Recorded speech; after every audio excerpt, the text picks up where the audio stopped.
one time we had this little, and I can't remember what it's called. It's like the little thing you can kind of click and see all the pictures, right? You put the little slide and you click it. So what we ended up doing, we actually took a little warehouse like this that was in the back of the property, my parents, and we made it dark like this, and we ended up putting a flashlight and kind of projecting those pictures on the wall. No. So we would charge like a nickel to all the kids to come look at the pictures. So we had, so it wasn't putting up to your face anymore. It was like, look, we have it for the public, So we had the big flashlight and we click it and it would project on the wall.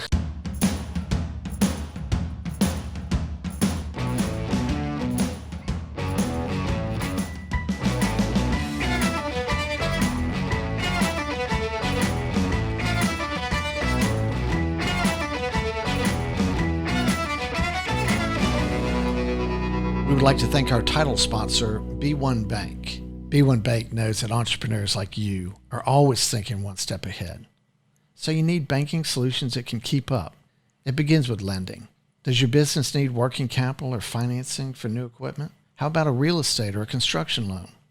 Good news, the B1 lending team is ready to learn your goals and help you find the best lending option available. Now let's talk about uncomplicating your daily cash flow.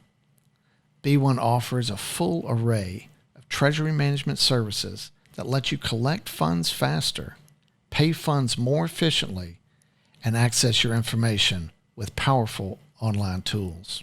Most importantly, B1 understands the value of working with local nonprofits to build a stronger community. They believe in giving back through hands-on involvement with their B1 Community Outreach Program because it's simply the right thing to do.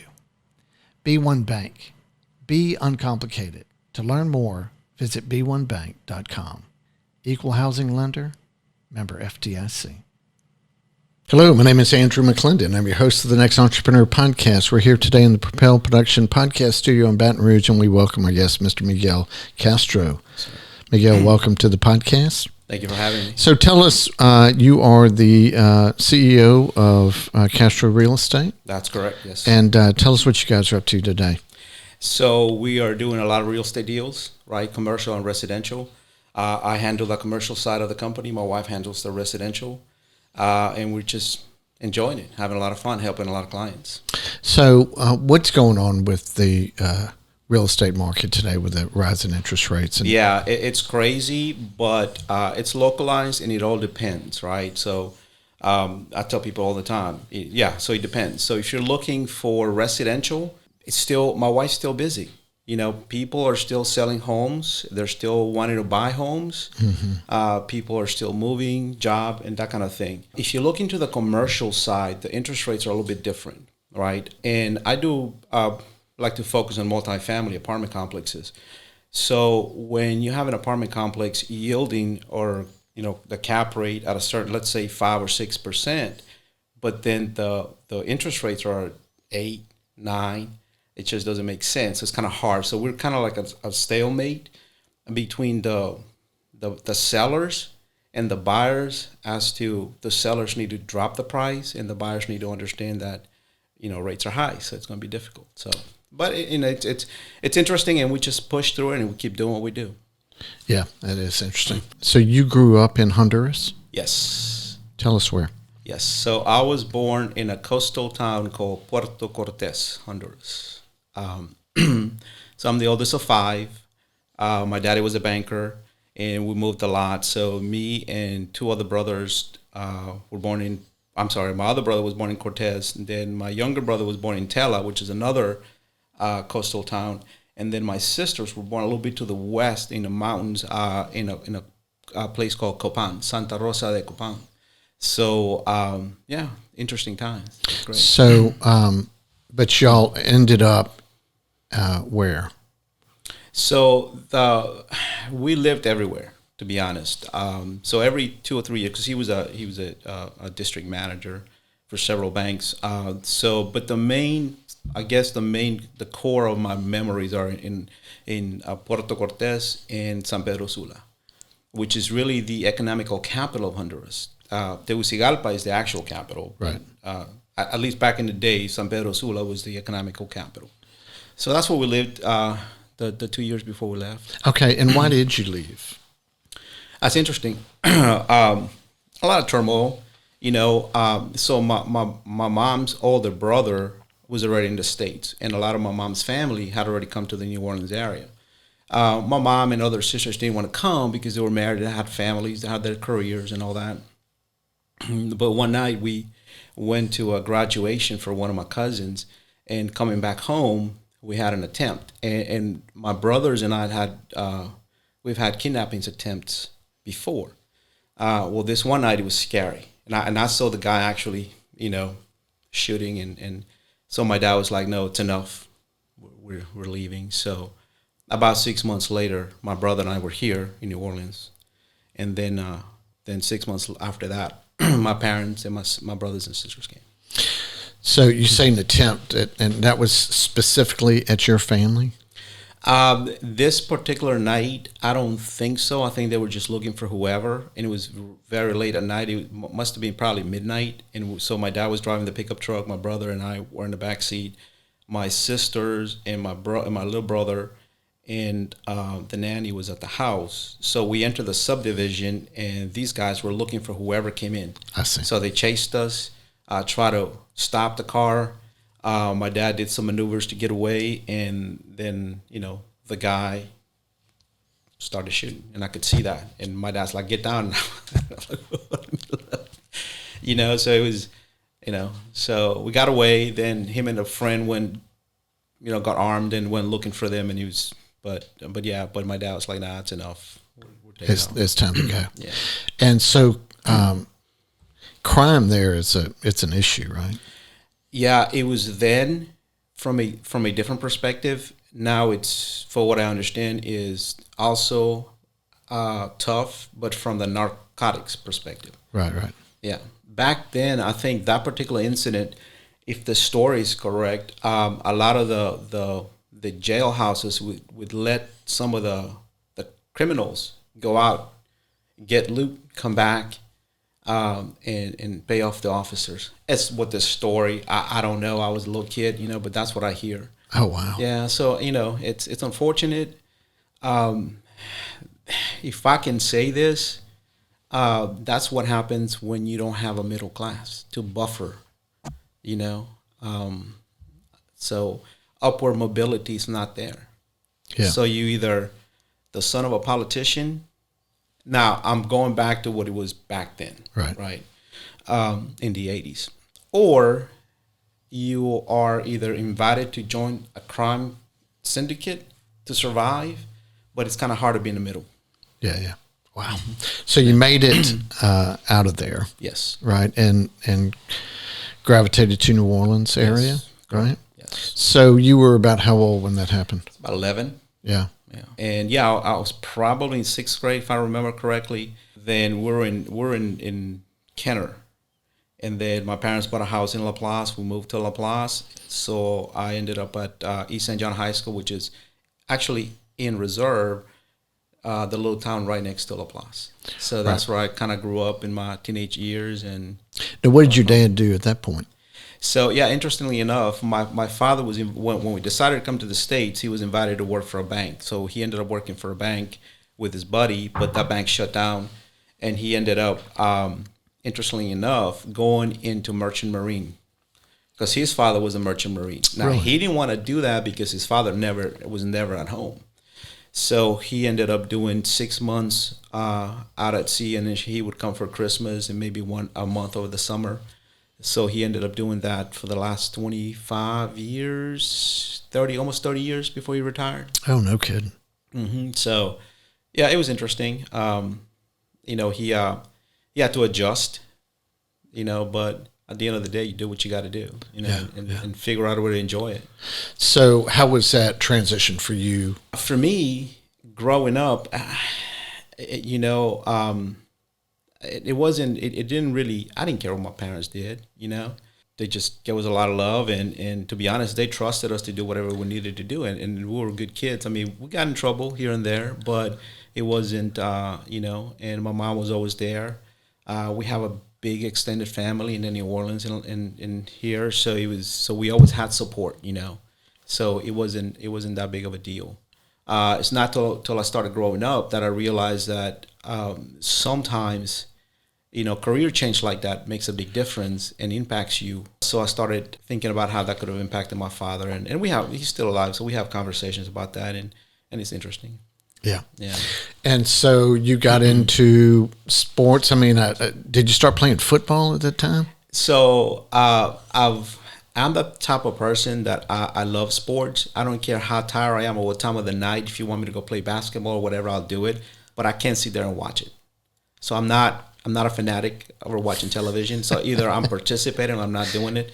So, but I played soccer in Honduras, right? And when I came to the States, there was no soccer team where I went to school. So I played football. I kicked a little bit for East St. John. I think my freshman year might have been 86, 87. I can't remember.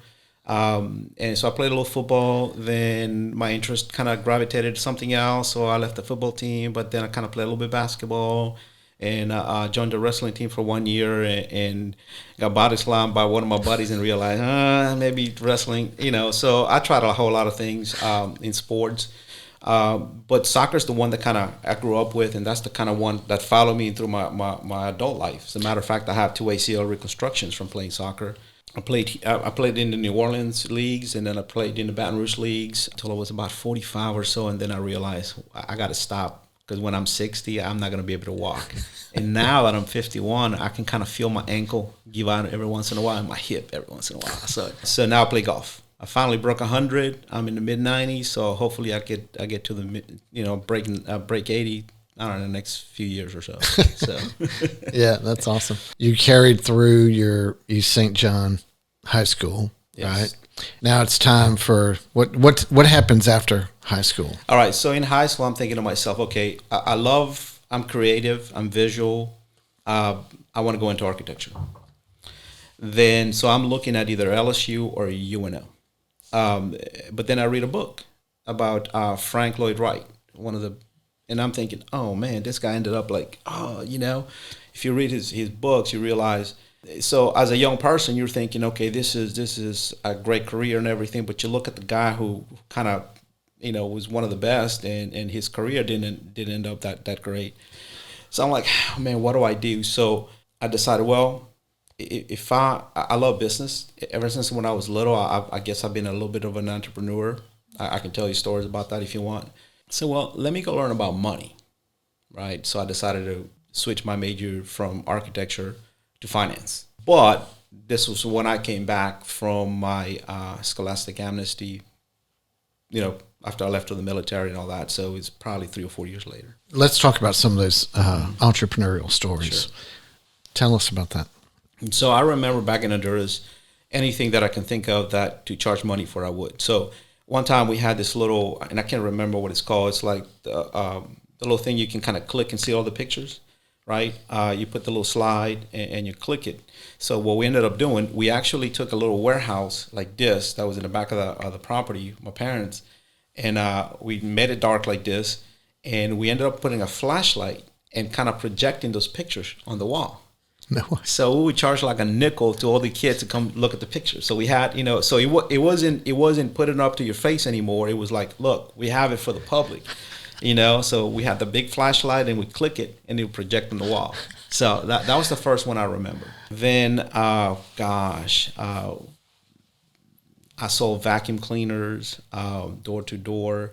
Me and a buddy of mine had a tax service. My brother and his buddy had a futon store.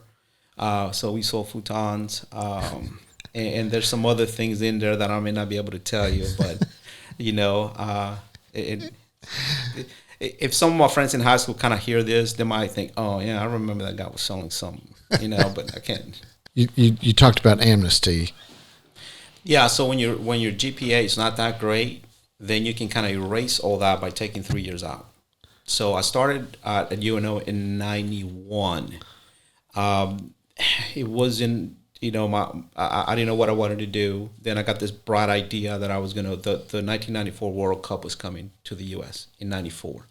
So I got the bright idea that I might be good enough to go walk on the soccer team. So I told my parents I'm quitting school. I'm not doing good anyway, so I'm headed to California, Mission Viejo, and try it out for the the men's '94 World Cup team. My brother was coming to LSU. He's an economics major here in LSU. This is 92. So I stopped in Baton Rouge to kind of figure out what my game plan is going to be once I make it to California. And I meet a girl. Well, I take that back. I tear my ACL playing on a Sunday. On a Monday, I meet a girl. And it's like, oh my gosh, I'm stuck. I'm done.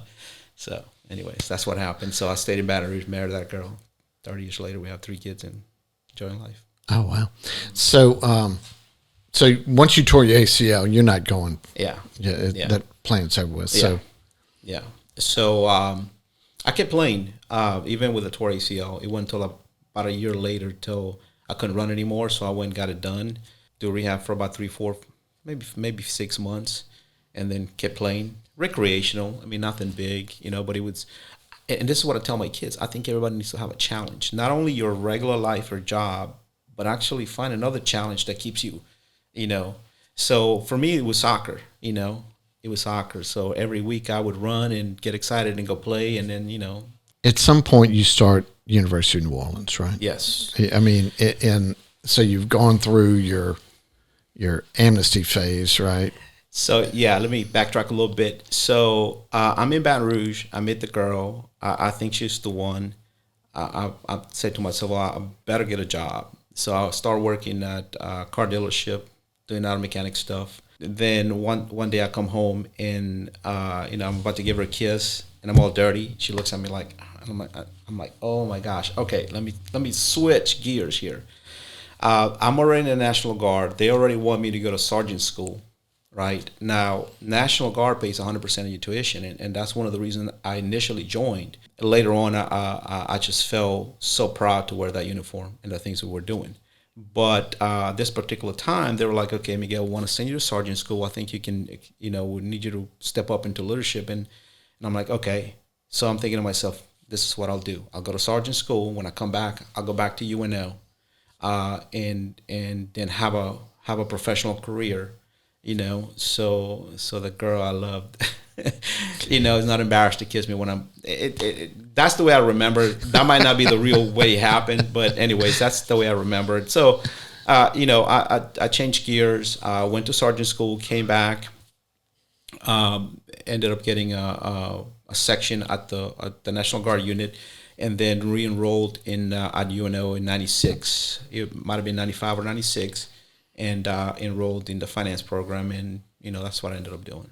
So you stuck in there and got your degree. Got my degree in finance with emphasis in real estate. I realized real estate is something that I wanted to do, so I started tinkering with investment back in '96, and I was learning some things through the real estate program, and and then I decided that one day, I was going to be in real estate full time. You graduate from University of New Orleans, yes, and you finished up your staff sergeant about the same time? Correct, yes.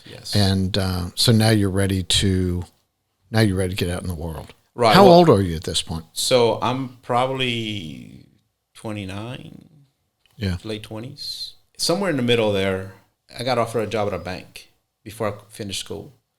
And I thought to myself, banking, I don't know. But young family already, because we already had a family by that time. Started in banking, then I graduated, and I thought I was going to get a particular job with that particular bank. That did not happen.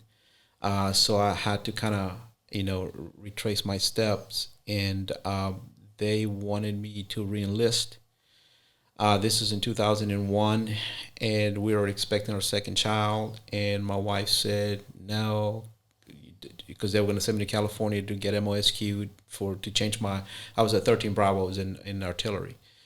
So I was going to re-enlist and change to military intelligence as a linguistic, but I had to go to California for 6 months to do that.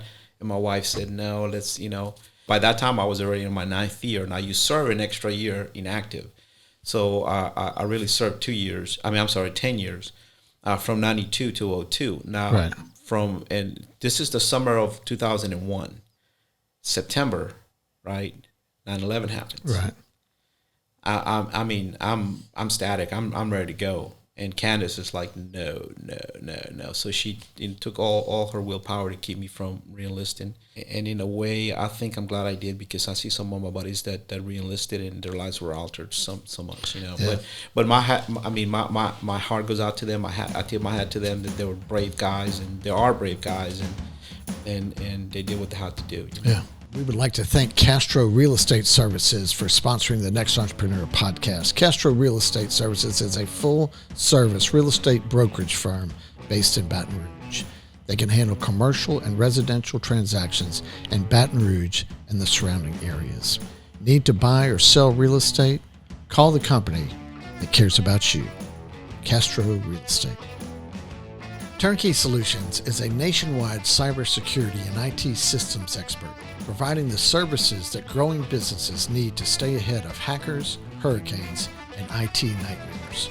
With 24/7 support teams and offices across Louisiana and Texas, they bring peace of mind to companies of all sizes.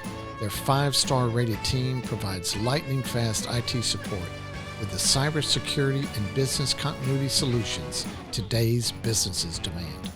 When you're looking for a technology partner to provide you with peace of mind, find out more by calling them at 225-224-6594 or chat with them online at www.tks.la/NXT. We would like to thank MBD Automation for their support of the Next Entrepreneur podcast.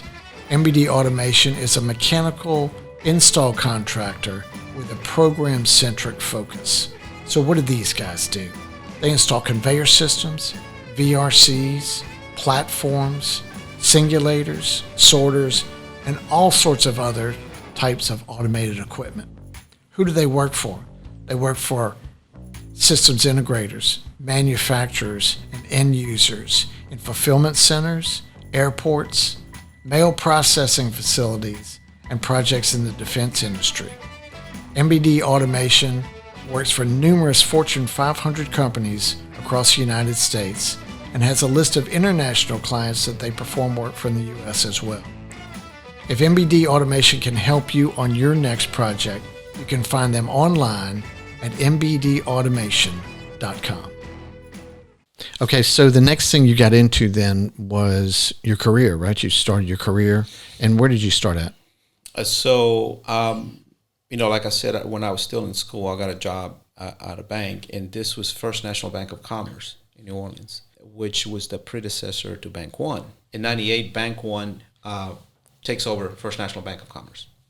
Okay, and First National Bank of Commerce had other banks, but not under that same name. So Bank of Rapids up north, I think Premier here in Baton Rouge, and all these other banks. Anyway, so then I'm in New Orleans, and then I come to Baton Rouge. We decided to settle in Baton Rouge once I graduated. Instead of going to New Orleans, we ended up living in Baton Rouge, my wife and I, and our 2 kids. Then at that point, Chase merges with Bank One, and they take over. So worked for that same bank with different names since '96, and then I left them briefly in '06 to go do mortgages, and then the real estate market crashed, and I came back. They were graceful enough to take me back, and then I worked at Chase till 2013, I want to say, or 14. So what was it that you enjoyed about personal banking? Helping clients. Yeah. Right. I learned a lot from Chase. Obviously, as we know, they're probably the top bank in the U.S. because they have a good system. Their leadership is great. Jamie Dimon is a great leader. But I enjoyed taking care of clients. I did a lot of home equity loans and a lot of lending, and then I got into investments, and I was able to help clients with mutual funds and annuities and things like that. Really? So, yes. So that was enjoyable. I enjoyed that, but my passion was always real estate. So I always wanted to be closer to real estate than not. So I want to say maybe 2010, I asked if I could switch to mortgages, and they said, okay, yeah, let's let's give it a shot. So my last 3-4 years, I did mortgages for Chase. The structure of the bank at the time, you were at a branch, you were a personal banker, and then you got licensed to do investments if you wanted to, or if they decided you should. And then you can, either stay on that role, be a branch manager, or maybe go into investments or go into mortgages. So I wanted to be closer to real estate, and so I asked to see if I could, apply for a mortgage position, and we were just coming off that 08 fiasco, and we were trying to revamp the refinances and stuff like that, So they allowed me to take a position as a mortgage loan officer. So I did that, and I went from branch to branch, helping clients refinance their homes and purchasing homes. Yeah. So you lived through some tumultuous times from which we all have, obviously, but in the banking sector is kind of an interesting way to see that from 9/11 to 08. And so what's your takeaway from that? Everything is cyclical, right? Learn to identify the cycles, prepare, don't lose hope. Things will change, Just there's a season for everything, right? Okay, so you talk about on the commercial side, and you talk about cap rates versus interest rates, and that they're being offset, and that being, it's shutting down that market. Yeah. But that's exactly what the Fed's intending to do with that, right? There's this process of raising the interest rates to try to quell the inflation, inflation, right? Yeah, I mean, at least that's the official story. But yeah, what's the unofficial story? So, I mean, if you pump a lot of money into the economy, I mean, that's inevitably inflation is going to happen. So I think it's a combination of inflation was already here. So you have a normal, I guess, growth of inflation as a country or as an economy matures, right? So I think we were experiencing that, but the idea of pumping money into the economy, that kind of just made things worse. And now I think they're trying to, obviously they have to pull it back, right? But and obviously I'm not a politician or an economist, so but could they have done a better job into introducing the money into the economy differently? Maybe, I don't know, but that's the key. Yeah. At the end of Trump's administration is right when he started to do, the introduction of $1.7 trillion, right? And then up comes Biden. Well, Biden, maybe felt the need to, have an impact on that. And he, came through with his plan of trillions of dollars. And it's just too much. But if you go back to 08 and you look at how they did that quantitative easing packages, they had like $700 billion, then did another 700, then another 700, and everyone was ready for inflation at that point. Yeah. Right? Yet it didn't happen to any measurable degree. And so that was interesting. It was very interesting. And then you go to this time period and it did happen. So then, the Fed has to do something, right? They have to raise interest rates, and they have to, do what they can to dampen the inflation. And so I hate to, have to go through this period, but I know that that's the only thing you can do. Yeah, I mean, I agree. It's got to be done somehow. Right. And they're the ones who have the decisions to make and the tools to make it. The only thing we can do is just kind of watch and hopefully it gets done right and we come out of this, right? I think each one of us can make decisions to kind of, alleviate some of our burdens. At some point in your career, you decide it's time to leave Chase. Yes. Right? And you go and you take a job at Caliber Homes. Yes. So that was just an extension of doing mortgages, right? So I was at Chase. Anyway, so I go into mortgages. I realize I'm seeing myself referring a lot of deals out, right? And the reality is that my passion was in selling real estate, not necessarily financing it, And it didn't matter where the mortgage got underwritten. That property was going to transact anyways, and those brokers, realtors, were still going to do what they wanted to do. So there was more flexibility as a realtor than as a mortgage broker. Mm-hmm. So that's when I told my wife, "Look, I'm gonna make the switch. Not that everything's about money, but it makes a difference, right?" So when you're a mortgage loan officer, your compensation is based on the loan amount, which could be 80% of the value. If you're a realtor, your compensation is based on the entire value, right? Whether it's done by a conventional mortgage, an FHA mortgage, hard money lending, or cash. And I was getting a lot of clients that had cash, So I decided, look, let me go back to my original passion with selling real estate, and that's what I did. So I left the mortgage world, and I already had a real estate license. It was inactive. Reactivated it. Then started working at Coldwell Banker. Then my wife, a month later, she was in insurance. She worked for Louisville Workers' Comp, and she said, "Well, you know what? I think I'll give it a shot." And she's very relationship driven, which I'm not.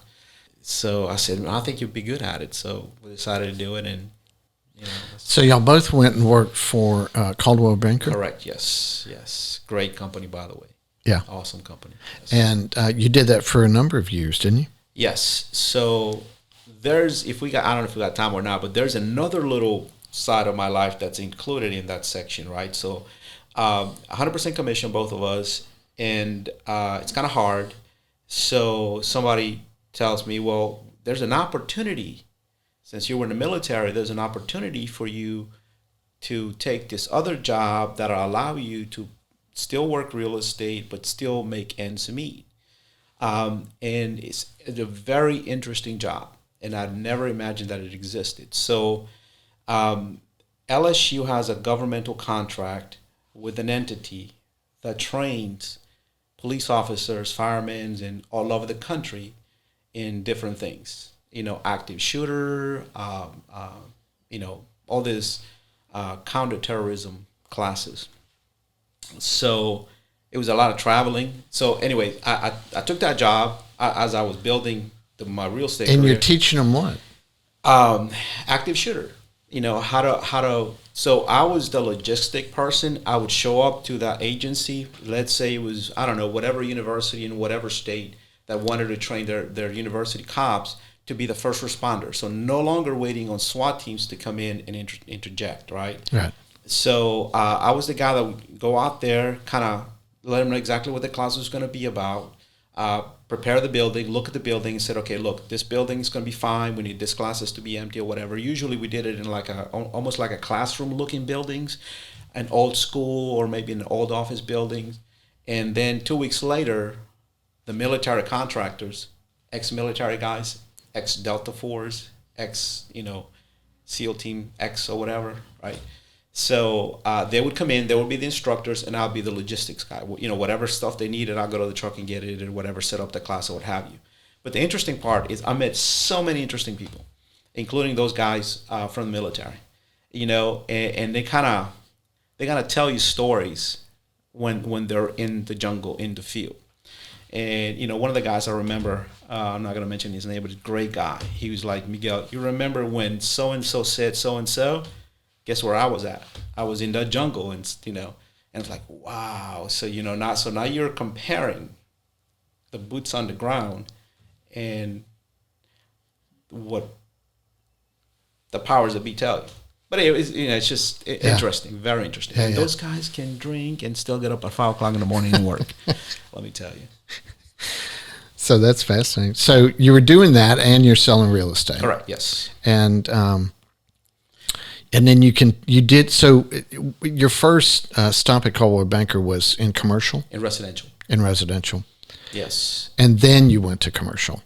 Yes. So 3 years into the deal, when I realized that I was in the highway in California driving this big old truck full of equipment, I'm on my cell phone and I'm trying to close a deal and driving at the same time and I realized, okay, my business is growing. I I can't, excuse my French, I can't half-ass both of the jobs. So right. I let the LSU job go and concentrate full-time on real estate. Yeah, so that's when I decided, okay, look, so I left that job, and it was awesome, and it's fun, and I have a lot of stories. And then I concentrated on real estate, and I ended up doing a listing for a gas station, and then because of my banking background, one of the guys in the commercial department said, man, you might consider doing commercial. And I never thought about it. Let me look into it. And it's a different world. So I started doing research and started kind of, getting excited about it. And yeah, sure enough, I jumped to the commercial side. Called a banker, and I did that for 3 years. Now, your wife was still in residential? Correct, yes. And she stayed in residential the whole time? And so it worked? It worked. I mean, you could feed your family? Yes. Yeah. Yes. So, I had a conversation, and I think this is, I guess, what a lot of people may get out of, if anything else, from my crazy stories, is that if you have a dream, just go for it, no matter what. You're gonna fail, you're gonna hit the ground. It's not so. My wife and I had this conversation, and we said, look, we can lose the cars, we can lose the house. It doesn't matter. The kids are growing up, and they're seeing what we're about to do, and they can learn from this. They're not little babies. They're not, they were in middle school and high school, and but we're not gonna lose the dream. Right. Yeah. We have a goal, and forget about it. We're just going to go no matter what happens. And, not that we've made it, but we're, I'm glad we did, because now we have something that could be a legacy for our kids. If nothing else, the understanding that if you have a dream, go for it. Don't be afraid. Just do it. Don't be afraid. Just go for it. So at what point you went from residential to commercial in Caldwell Banker. Yes. At what point do you say, okay, now's the time to open our own shop? Well, I think that was always the intention. I've always had that, once I realized that maybe corporate America wasn't for me, that I always wanted to have something of my own, something that I can create a legacy for my kids, or something that, my kids could have something to fall back on if for whatever reason the economy wasn't right for their particular careers. So having a family company may have helped, right? So that was always the intent, and I think I may have made that clear to everyone. So I don't think it was a big surprise that I was, headed that way. So yeah, so actually before COVID happened, at the beginning of 2020, I finished my broker's license in February. By that summer, I had already my own office and was already going. But COVID had started. Yeah, COVID had started. Right. And so how was that impacting? To be honest, sometimes my wife's the one that pays attention to the weather, right? So she tells me, oh, it's going to rain, it's going to be sunny or whatever. And I think the way I think is like, it doesn't matter if it's sunny or I got to do what I got to do. So, I don't think it was in the back of my mind that, wow, COVID, it was a good year for me, So it didn't, obviously I wasn't running a huge company that was dependent on a lot of volume. 1 or 2 or 3 good deals could make me solvent for those few months or whatever, Right. And so, you started your company, it's you, and then did your wife start on day one with you? No. Yeah, no, I had to convince her, and I'm thinking to myself, why? Come on, let's do it. But she's the type that she puts her head down and just starts working, and, so, she was a little nervous, but, now she's glad she did. So and then she had all her friends were a Caldwell Banker. She had, like I said, she's a relationship lady, and so she had all her friends, and she had a little relationship there, and it was hard for her to say goodbye to that. Pivotal is pleased to sponsor the Next Entrepreneur podcast. Pivotal is a commercial building contractor that performs new building construction, building maintenance, tenant improvements, renovations, and additions. Pivotal has been in business for over 25 years. The Pivotal team is simply the best.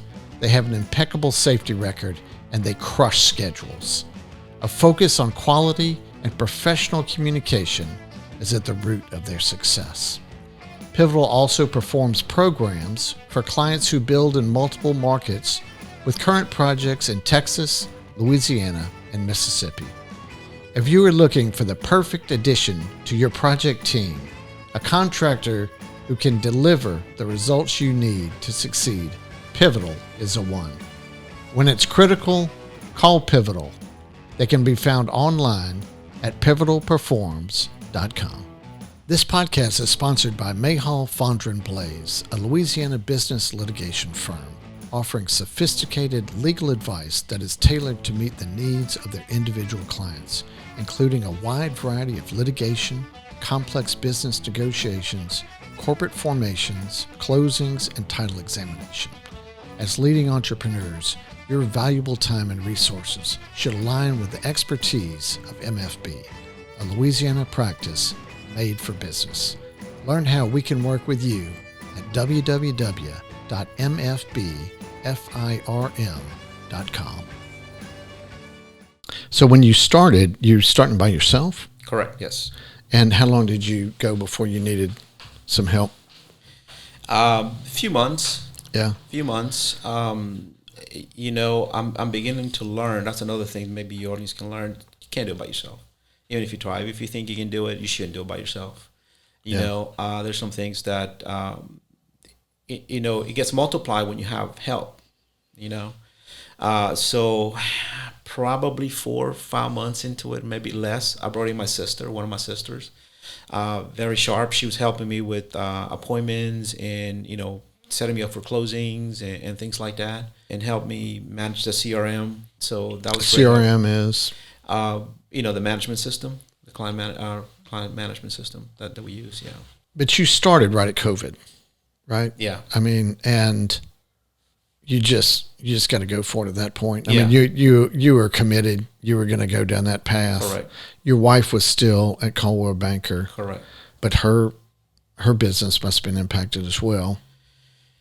I think she had a good year. Yeah. During COVID. Yeah.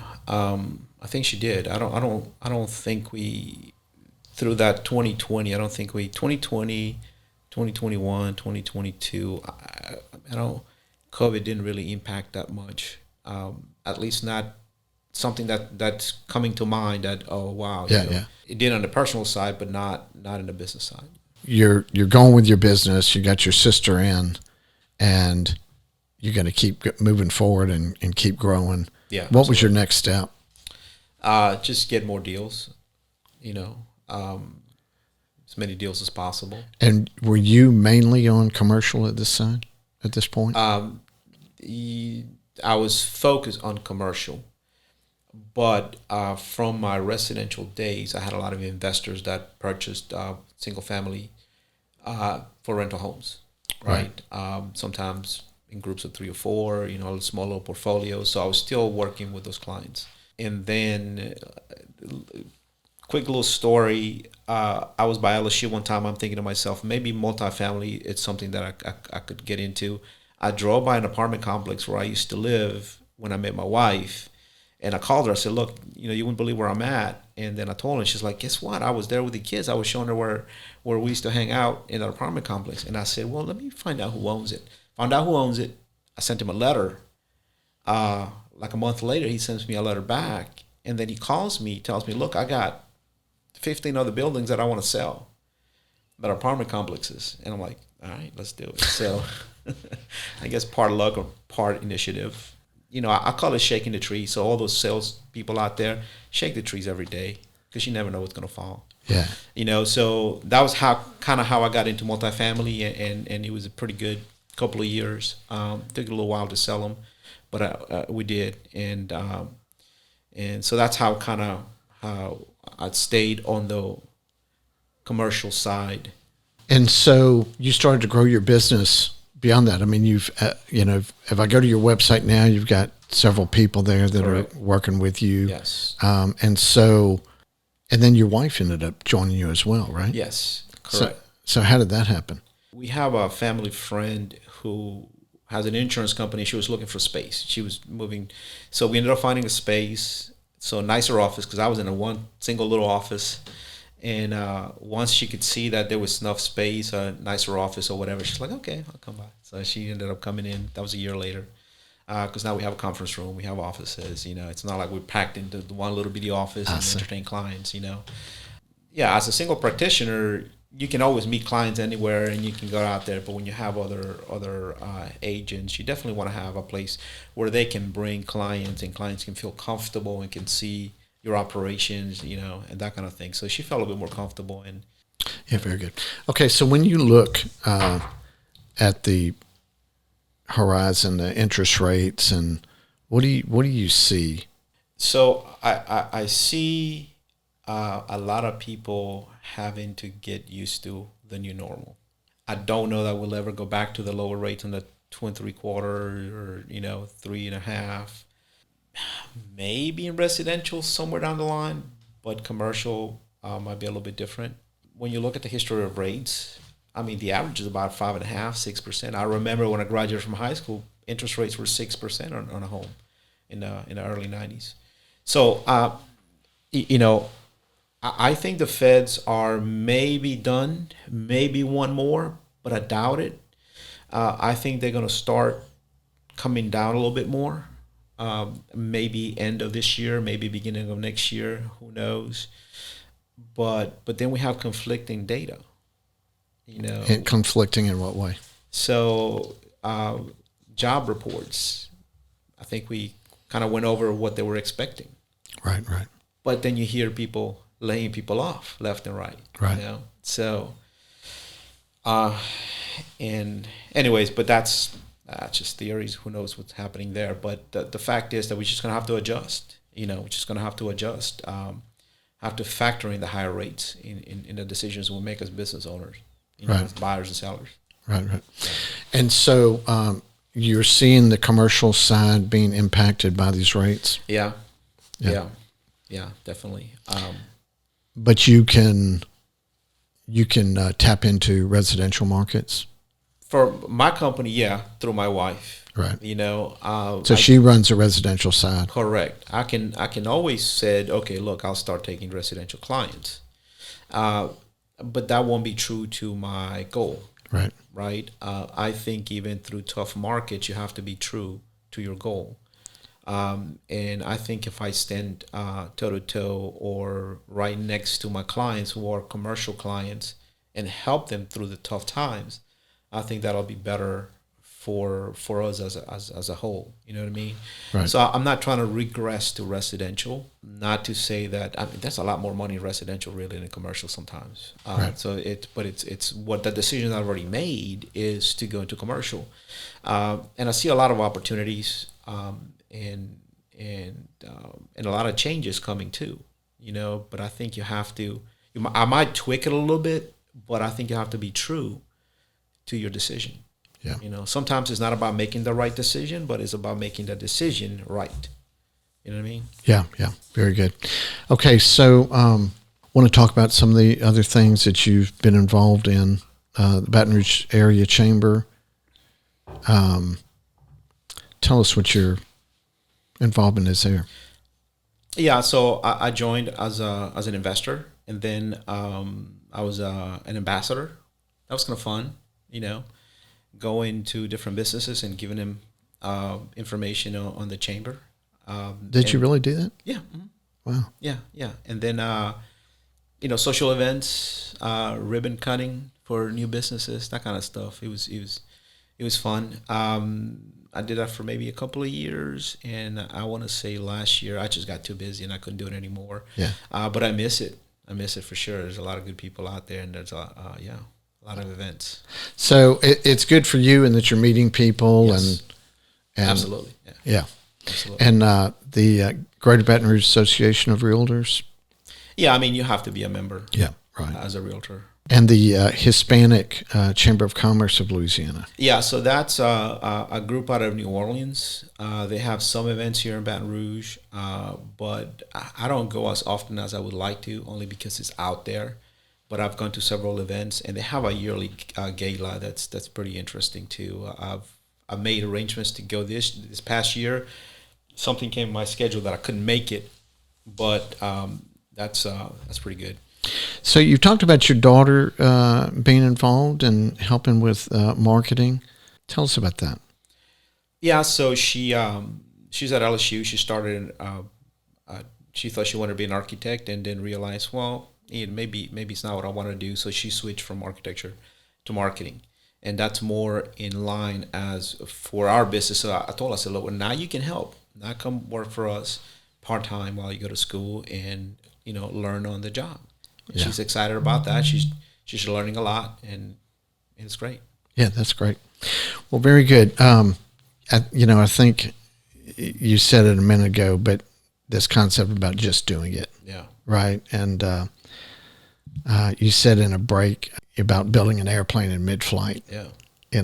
So just in wrapping up, why don't you tell us a little more about that? I'm very cautious, right? Or I used to be. I'm trying not to be cautious anymore, because sometimes being too cautious stops you. I've met people who have started business and created business not knowing the obstacles, right? So going to school sometimes makes you aware of some of the obstacles that are actually just kind of, you put them in front of you. And some people don't see those obstacles and they just go for it, and they just figure it out as they go. And they're farther ahead than somebody who sits out here and analyzes and looks at it and then decides to go. You got to go for it. I mean, like I said, get on that plane, start paddling and jump off the cliff and start building the wings and start doing the whatever. And then hopefully you fly. Hopefully you take flight. Well, Miguel, it has been a pleasure to speak with you and learn more about your journey. I appreciate you coming in. Sure. And wish you continued success in all you do. Thank you. I did enjoy that conversation with Miguel. If you think about his life growing up in Honduras and the incident that it caused him to move to the United States, and then where that led from there. He wasn't sure if he was going to be a farmer in finance or in the military, but he followed in his father's footsteps in finance, and which then led to real estate, residential and commercial, and now he's got his business. So quite an inspirational story, and we appreciate Miguel coming in. We appreciate you guys watching, and we'll catch you next time. We would like to thank our title sponsor, B1 Bank. They can be found online at b1bank.com. The Next Entrepreneur is produced by Propel Productions. You can find more information at propelyourstory.com. Don't forget to subscribe to the Next Entrepreneur podcast and hit the bell for notifications. You can also follow us on social media. The links are in the description below.